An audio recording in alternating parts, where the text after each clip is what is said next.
Hello, I'm Lane Palmer, and I'm talking about the evolution of the presidency tonight.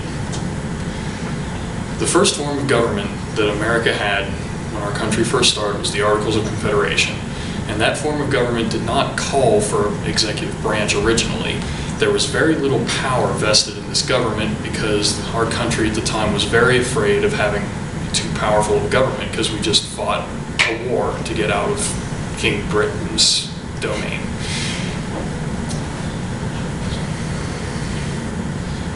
The Articles heavily favored states' rights and did not provide for an executive branch. Next slide. Eventually, the Articles of Confederation were proved to be ineffective. There were even rebellions such as Shays' rebellions, general disarray. States were printing their own money. States were fighting each other. It was not good. So they went to make the Constitution, and the Constitution we ended up with, the powers of the presidency were to act as commander-in-chief, make treaties, grant pardons, veto legislation, and act as chief diplomat. These are a few presidents in the early ages during the era when the legislative branch was generally a lot more powerful than the executive branch, who changed the powers of the presidency through their actions. First one is Andrew Jackson. He entered the presidency with the goal of executive supremacy.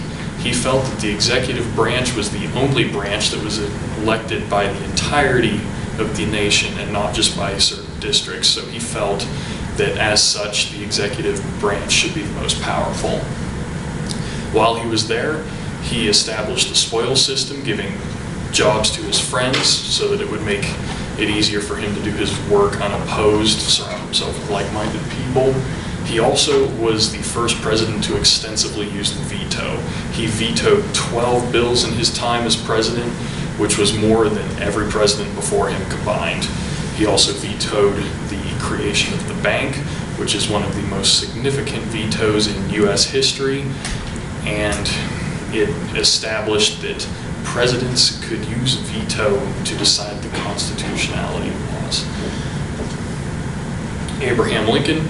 During the Civil War, there was a problem in the White House with spies working for the Confederacy.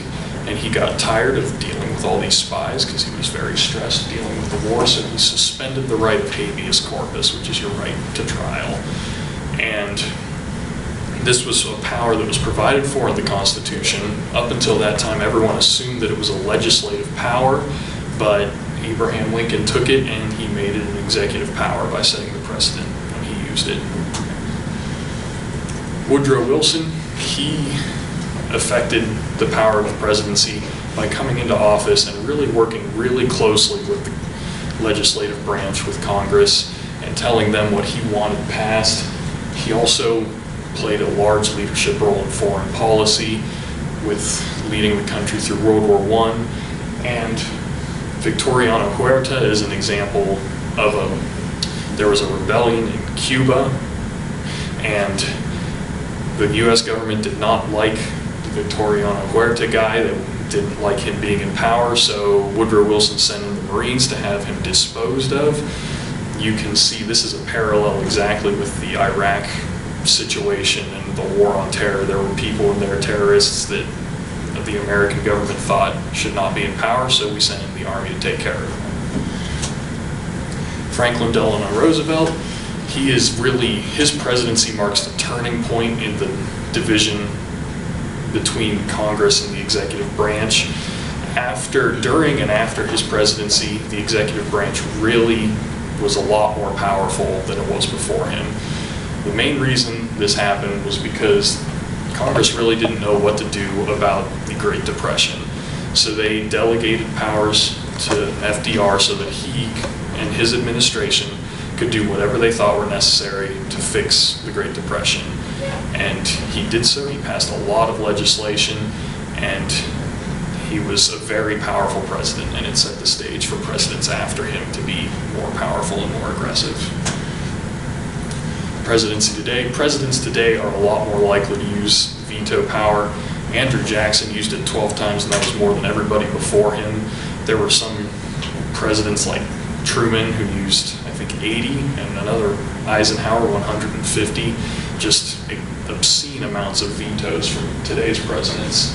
Also, the use of armed forces without congressional approval is much more common, and almost all presidents in the modern era come into office with agendas that they want to have happen and tell Congress what they want to have happen. These are my sources. Are there any questions?